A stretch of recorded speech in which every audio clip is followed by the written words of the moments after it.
¿Qué tal, chicos y chicas? ¿Cómo están? Espero que se encuentren bien. El presente video es para poder comentar y presentar los contenidos, principalmente de la lectura asignada para esta semana. La presentación está titulada Mecanismos causales, que es el tema esencial de la lectura asignada. Eh, si bien es cierto, la clase, de acuerdo al sílabo, lleva como título selección y justificación de casos, esos temas específicamente los voy a detallar, en verdad resumir, porque ya los he venido comentando a lo largo de las clases. Los voy a resumir en la clase del día miércoles. Y más bien, esta presentación tiene como objetivo poder presentar la lógica de los mecanismos causales. Muy importante decir en este momento sobre los mecanismos causales es que me parece importante que tengan la oportunidad de poder aprender la manera de graficar los argumentos, más bien la manera de relacionar las variables en una investigación en política comparada.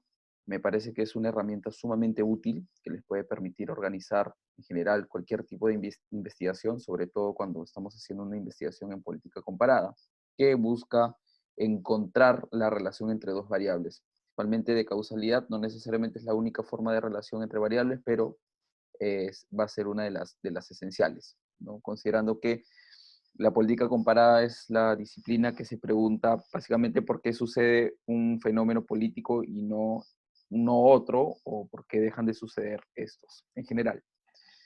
Entonces, en esa línea voy a pasar a comentar algunos ejemplos, sobre todo que he preparado, que están más bien ya tomados en cuenta en la lectura, pero me parece importante poder explicarlos con mayor detalle, sobre todo porque la lectura puede llegar a ser un poco confusa. Creo que usa también términos un poco complicados en general, más allá de que esté en inglés. Así que creo que la intención de esta presentación es poder hacer más digerible alguno de estos contenidos. En principio, hay que considerar algunos aspectos clave sobre los mecanismos causales. Y acá va a estar bastante presente la idea de por qué me parece importante, no solamente para este curso y no solamente para el trabajo final, sino en general para la vida de un estudiante en ciencia política. En principio, hay que considerar que una relación entre variables no necesariamente significa causalidad. Por ejemplo, pensemos en la relación que ya hemos venido trabajando sobre modernización, que sería en este caso el X, y la democracia o cualquier tipo de régimen, que vendría a ser el Y.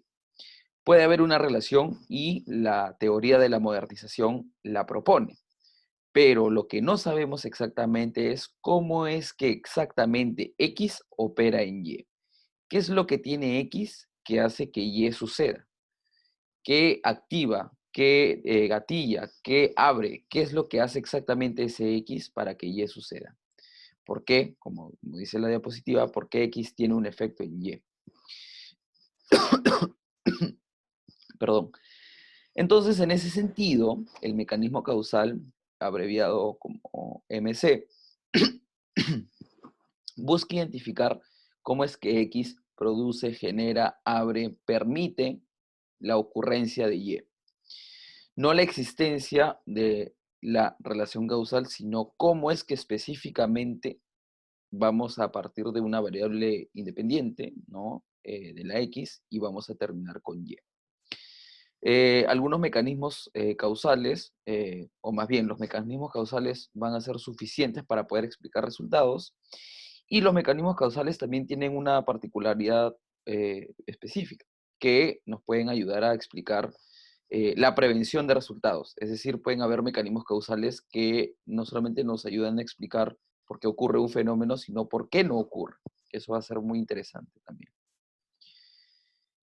En esa línea tenemos algunas consideraciones que tener en cuenta sobre aspectos un poco más gráficos, digamos, ¿no? ¿Cómo graficamos o cómo representamos de manera gráfica un mecanismo causal? Con el X, la flechita, la M, flechita y Y, ¿no? La X va a ser la variable independiente, es decir, causante en general, en líneas generales, aunque no necesariamente la relación podría ser bueno, en este caso sí va a ser de causalidad, ¿no? Pero bueno, en líneas generales, en política comparada o en cualquier tipo de investigación, la variable independiente no necesariamente es de causalidad.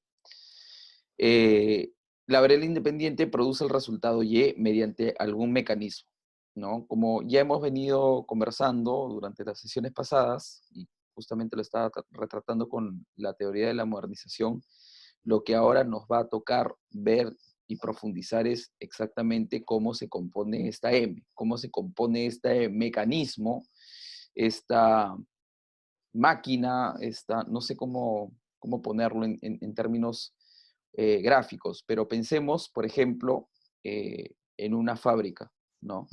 Que tiene toda una serie de procesos, de procedimientos y que necesita insumos para poder generar un producto. Lo que vamos a hacer con el mecanismo causal, este término nos va a servir para poder desmenuzar y poder identificar cuáles son esos procedimientos específicos por los cuales el insumo, es decir, la X, va a pasar para poder llegar a Y. La flecha, en este punto, es importante decir que va a significar una ley o un patrón que está caracterizado por precisamente tener ciertas regularidades. Y acá otro punto muy importante es que el modelo XMY, ¿no? Implica una secuencia temporal. Ahora lo vamos a ver, pero a veces los mecanismos causales no necesariamente ocurren uno detrás, digamos, no necesariamente los mecanismos causales están sucediendo uno tras el otro, sino que muchas veces ocurren al mismo tiempo y hay que pensar cómo vamos a graficar o cómo considerar la temporalidad para poder evidenciar esos mecanismos causales. Eh, entonces, en ese sentido, es muy importante decir que la forma de graficar un mecanismo causal no solamente nos va a ayudar a entender, o más bien también, si no lo hacemos de una manera adecuada, nos puede llevar a malinterpretar los mecanismos causales, sino que van a ser muy importantes para poder entender la temporalidad y la relación entre las variables. En este punto voy a tomar un concepto, una de las ideas principales del texto que propone una triada de la investigación, ¿no? Compuesta por tres conceptos muy importantes. En primer lugar están los mecanismos causales, que son en general la relación de causalidad entre X y Y, pero digamos, para poder evidenciar o poder comprobar que estos mecanismos causales están sucediendo, hay que verificarlos en algunos casos, ¿no? Y esa es digamos, la manera esencial sobre la cual están muchos de ustedes construyendo el trabajo final del curso, ¿no? Están investigando, están analizando cómo es que exactamente una variable independiente va a generar un efecto que puede ser de causalidad, como podría ser de otro tipo, en la variable dependiente. Va a ser esto principalmente a partir de estudios de caso. Estos estudios de caso nos van a ayudar a poder decir que existen patrones que van a ser considerados como sospechosos hasta que no puedan ser verificados en otros casos. Esa verificación en otros casos va a estar antecedida por la inferencia cross-case, ¿no? Que quiere decir que vamos a partir de los patrones que vamos a poder identificar en el mecanismo causal analizado en un caso o en un par de casos, eso nos va a poder ayudar a poder hacer la inferencia, poder asumir como hipótesis que esos patrones, esos mecanismos causales también podrían estar sucediendo en otros casos. Y esa es básicamente la triada de la investigación, para lo que más o menos nos puede servir el análisis de mecanismos causales. Punto muy importante es que el M, es decir, el mecanismo causal, puede ser un conjunto de M's. El objetivo o la lógica de esta triada de investigación va a ser identificar los mecanismos más influyentes o los más determinantes para poder construir argumentos e inferencias, ¿no? Sobre el fenómeno político en específico y la relación de variables que estaríamos identificando como determinante. En ese sentido, vamos a pasar a comentar algunos de los ejemplos que propone el texto, ¿no? Este ejemplo de El Salvador me parece bastante revelador sobre la cuestión temporal, ¿no? Eh, este texto de Wood del 2000 busca, en líneas generales, explicar la transición a la democracia en el caso de El Salvador, ¿no? Y acá Waldner intenta hacer una gráfica sobre el mecanismo causal que está explicado en el libro o en el texto de Wood, ¿no? Y acá lo que encuentra es una secuencia casi temporal, secuencial de los sucesos, ¿no? El Salvador inicia con un sistema económico basado en commodities primarios y laboralmente represivo, ¿no? Y eso provoca que, o causa o genera que la élite dominante, ¿no? Tenga afinidad por un régimen autoritario. De alguna manera, y esto es lo que no queda muy claro y más o menos vamos a ir desmenuzando poco a poco, es que esto estaría causando una acción colectiva de insurgencia, ¿no? Y esto podría hacer o estaría haciendo que, no sabemos cómo aún muy bien exactamente, exista una nueva estructura económica que no es necesariamente represiva. Esto a la vez haría que la élite tenga cierta afinidad por un régimen democrático, lo que generaría una negociación entre insurgentes y élites y finalmente una transición a la democracia. El texto de Gertz se pregunta cómo es que pasamos desde este sistema basado en commodities específicamente hacia esta nueva estructura económica que no es represiva. ¿Qué ha sucedido en ese interín para poder llegar a ese punto? Uno de los temas más claves que señala el texto es que los fenómenos podrían estar ocurriendo al mismo tiempo y esto estaría implicando secuencias temporales que no son sostenibles, como la que estaría proponiendo este, este argumento, que está graficado de modo mecanismo causal, digamos. Acá tenemos otro ejemplo bastante interesante, es uno de mis favoritos para poder explicar los mecanismos causales y está basado en un libro muy interesante de Gismala Abuse, que lo que busca explicar es qué es lo que sucedió en los países postcomunistas para que no exista una explotación del Estado. Vamos a llamar la explotación como el enriquecimiento de fuerzas políticas o de organizaciones políticas a costa del Estado. Como condiciones iniciales, vamos a considerar en un primer momento al proceso de democratización, luego de la caída del Partido Comunista en los países de Europa del Este principalmente, en el marco de 1989 y lo que fue también la caída del muro de Berlín y la caída de la Unión Soviética. Esto genera dos mecanismos causales, digamos, ¿no? Que por un lado, o podría ser más bien un solo mecanismo causal también, que el Partido Comunista, como ya no está en el poder, va a tener que reinventarse, ¿no? Y el reinventarse va a hacer que ya no esté en el poder, o más bien, esa reinvención está causada porque ya no está en el poder, porque ha caído, pero sigue siendo relativamente fuerte, sigue teniendo una organización, cierta disciplina y por lo tanto forma una robusta oposición. Es decir, forma una oposición a quienes estén gobernando y eso va a evitar o poner, digamos, como un tapón hacia la inexistencia o más bien hacia la explotación del Estado por las nuevas fuerzas gobernantes. Se entiende, ¿no? Pero el texto propone que hay maneras mucho más interesantes y mucho más claras de poder explicar este mecanismo causal. Y acá está precisamente esa manera de poder explicarlo. En un primer momento, ¿no? Existe un compromiso democrático, pero también existe una ausencia de recursos organizacionales administrativos, sobre todo por parte de las nuevas fuerzas gobernantes, es decir, de estos nuevos partidos que empiezan a gobernar en estos países luego de la caída del Partido Comunista, ¿no? Entonces, ¿qué sucede en ese sentido? Que existe cierta motivación para explotar al Estado, para que estos partidos enriquezcan, digamos, sus arcas, puedan tener acceso a recursos organizacionales o administrativos en específico, a partir de su acceso al poder. Sin embargo, hay un mecanismo adicional que evita la explotación del Estado. Y esta es la robusta competición o la robusta oposición que va a formar el Partido Comunista, ya no en el gobierno, sino como oposición en el Parlamento, a partir de este nuevo consenso democrático. Y ahí va a ser muy importante la experiencia que tiene el Partido Comunista para anticiparse, para cooptar incluso algunos puestos, algunas arenas de poder, ¿no? Y para también presentarse como moderados. Y de esta forma, ¿no?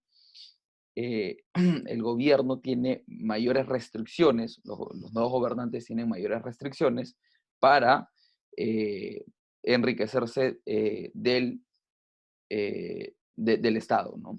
Acá es muy importante también poner o tener en cuenta que ante una oposición o una competencia bastante relevante, los gobernantes van a tener más incentivos de gobernar mejor o de reducir sus posibilidades de corrupción o de otro tipo de cuestionamiento que les pueda reducir su apoyo en las urnas en las próximas elecciones.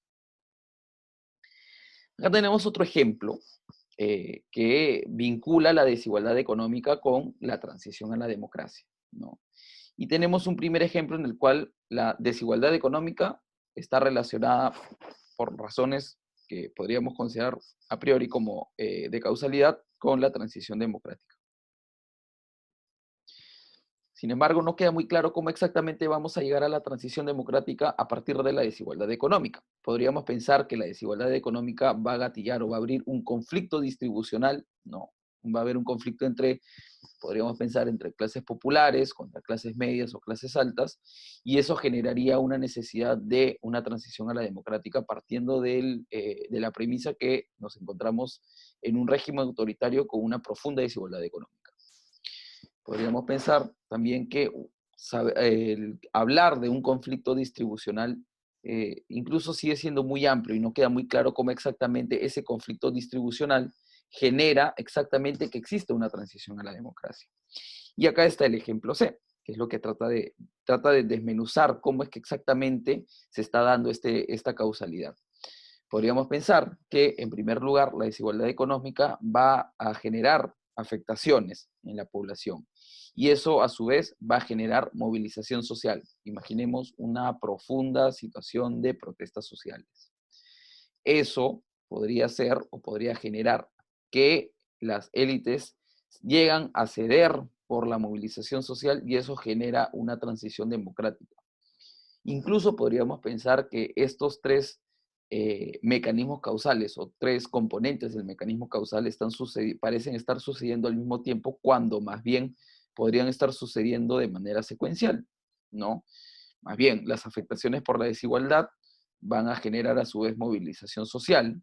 Incluso podríamos pensar que en algunos puntos la movilización social también va a alimentar estas afectaciones, ¿no? Y se pueden estar retroalimentando.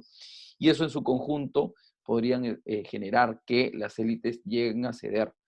Incluso podríamos pensar que la movilización social tiene otros mecanismos menores, ¿no? Que puedan ser identificados, que hacen que las élites empiecen a ceder por la movilización social. Pensemos en que la movilización social, por poner un ejemplo, empieza a afectar los intereses empresariales de las élites. Entonces, para ponerle un pare a eso, las élites podrían ceder y podrían permitir la transición a la democrática. Por poner un ejemplo. A mí me parece muy importante pensar en este mecanismo causal a partir del caso de Chile, de las protestas iniciadas en el 2019, en octubre del 2019 en Chile, ya hace un año. Y sobre esto podríamos incluso conversar un poco más en la clase. Tómenlo en cuenta para la clase.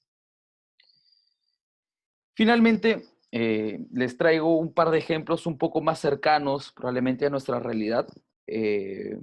Yo les traigo humildemente el ejemplo que traté de hacer sobre mi tesis de licenciatura. En verdad, este mecanismo causal específicamente no lo construí cuando estaba haciendo la tesis, sino más bien hice el ejercicio de adaptar el argumento que construí para esta clase, ¿no? Con la idea de poder mostrar un ejemplo un poco más cercano a nuestra realidad. Muy importante que se me estaba escapando un poco de las manos de decir y de comentar, es el concepto de scope, ¿no? Como scope conditions, que el texto argumenta y propone que se refiere o que hace referencia más bien a las condiciones iniciales, ¿no? En este caso, el X podría ser, o en general, a las condiciones iniciales que presentan los casos o el fenómeno sobre los cuales vamos a partir para poder entender cuál es el mecanismo causal en sí, ¿no? Entonces, en esa línea, lo que yo hice en la tesis fue investigar sobre la adaptación partidaria del APRA, ¿no? Básicamente lo que me intrigaba era si es que el APRA había sido debilitado principalmente hasta el año, bueno, yo hice la tesis hasta el 2014, digamos, 2015, o sea que hasta esas elecciones tuvieron validez mis hallazgos ya en el 2018 y lo que vendrá a ser en el 2022, sobre todo en elecciones subnacionales, seguro que ya no tiene ninguna utilidad de esto, pero bueno, igual lo traigo. Lo que yo encontraba es que, si bien es cierto, había sido debilitado el APRA, seguían habiendo algunos espacios en los cuales seguía siendo competitivo, sobre todo en el norte, ¿no? En La Libertad, que es donde hice la tesis. Entonces, si había perdido poder, porque es que en algunos espacios, pequeños incluso, pero también muy importantes como la competencia por el gobierno regional, porque es que el APRA aún no perdía por completo, no desaparecía por completo.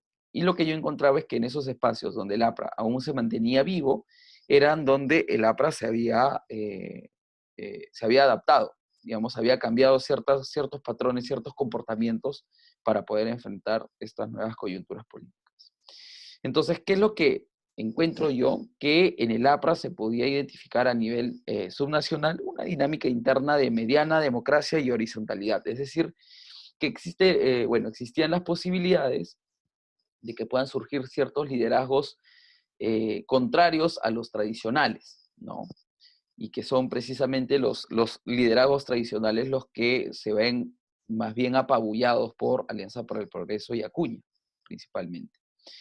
Esto, como bien digo, permitía la aparición de estos candidatos de renovación o candidatos independientes, como los empecé a denominar. Y esto permitía dos puntos muy claves para poder entender esta adaptación. Por un lado, si es que estos candidatos ganaban, o más bien, ¿qué hacían para ganar? Desplegaban estrategias electorales que no eran tradicionales, ¿no? Por ejemplo, uno de mis entrevistados me dijo que en el APRA le hicieron mucha resistencia a ciertas estrategias que él había traído a partir de unos cursos de neuromarketing, si no me equivoco, que había llevado. Y parece que hubo un problema con la conexión. Bueno, continúo. Para un aprista, ¿no? Una estrategia no tradicional, es decir, moderna, que utilizaba conceptos de neuromarketing, era totalmente contraria a la ideología del partido. Bueno, este candidato por lo menos decía que sí pudo implementar esta estrategia y le resultó muy bien, ¿no? No ganó, pero logró un importante resultado. Y si es que estas estrategias electorales no tradicionales podían lograr que el candidato aprista gane, muchos de estos candidatos, ya, digamos, alcaldes, autoridades, aplicaban cierta innovación en la gestión, ¿no? Y esto lo que a la larga en conjunto generaba es que haya una mejor performance electoral del partido aprista en estos espacios, en estos reductos. Como ya les digo, seguramente este aporte seguro ya no podrá ser aplicado. Eh, Creería que el APRA se ha visto más debilitado precisamente por eso, porque no ha permitido la aparición de candidatos nuevos, de renovación o independientes, sobre todo a nivel subnacional, ni qué decir a nivel nacional. Otro ejemplo que traigo para ustedes es el argumento que construyó una compañera que también es jefe de práctica en la especialidad, María Claudia Augusto, y ella en su tesis de licenciatura lo que hizo fue tratar de investigar la construcción de la política territorial en el departamento de San Martín. San Martín se ha caracterizado en general en la opinión pública, casi sobre todo a lo largo de los 2000, pero sobre todo a lo largo de los 2010, como un caso exitoso de gestión política a nivel subnacional. Y uno de estos hitos era que pudieron desarrollar una política territorial bastante bien implementada, ¿no? Que tuvo como hitos, por ejemplo, la zonificación económica ecológica del departamento, es decir, lo que se hizo fue zonificar de acuerdo a distintos usos, si eran ecológicos o de recursos naturales para la dinámica económica regional. En total, lo que hicieron fue organizar más bien el departamento en esas dos lógicas, por poner un ejemplo, ¿no? Muy importante también la victoria que finalmente se logra contra o ante los remanentes de Sendero Luminoso en el Guayaga, como otro ejemplo, y algunos otros hitos en relación al cuidado del medio ambiente. Como una condición inicial, lo que encuentra María Claudia es que el proceso de descentralización iniciado a inicios de los 2000 en el Perú gatilló o abrió una serie de procesos que permitieron a la larga el fortalecimiento de la capacidad estatal a nivel subnacional con una política territorial implementada como hito o gran representación. En principio, el proceso de descentralización abrió una ventana de oportunidad que permitió a una sociedad civil que ya estaba o ya venía fortalecida a partir de la presencia de recursos de la cooperación en un departamento con graves problemas de narcotráfico, ¿no? Y de pobreza también, le permitió a esta sociedad civil influir en el gobierno regional, ¿no? Pensemos en un gobierno regional joven, ¿no? Bastante benjamín, por así decirlo, pero que tenía bastantes expectativas de poder llevar a cabo distintas políticas, sobre todo, ¿no? En aras o en beneficio del desarrollo local o regional.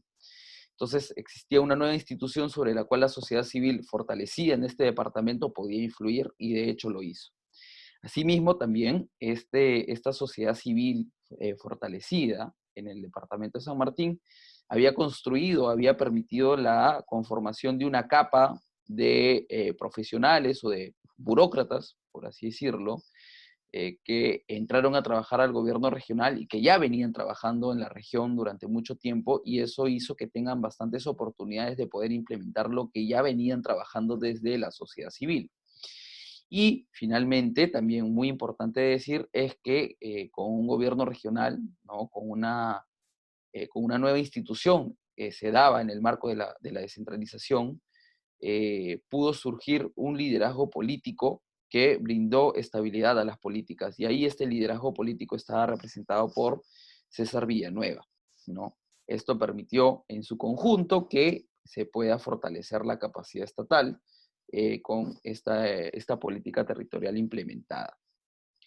Para ir terminando, como algunas conclusiones sobre los mecanismos causales, es que el modelo XMY, así en lineal, X, flechita, M, flechita Y, puede llegar a ser inadecuado por la variedad de posibles relaciones causales, pero también ontológicas, no causales y hasta temporales, que pueden componer una relación entre variables, sobre todo en política comparada. Una conclusión muy importante que también toma el texto es que las mejores investigaciones o las más completas son las que son multimecanismos causales, es decir, las que evidencian o identifican una gran diversidad o serie de mecanismos causales y que incluso podrían estar identificando mecanismos causales más determinantes o más influyentes para poder explicar un resultado político en específico. Un punto muy importante es que la solución para poder comprobar la existencia de estos mecanismos causales reside en los estudios de caso de mayor profundidad, como ya habíamos estado comentando en sesiones anteriores.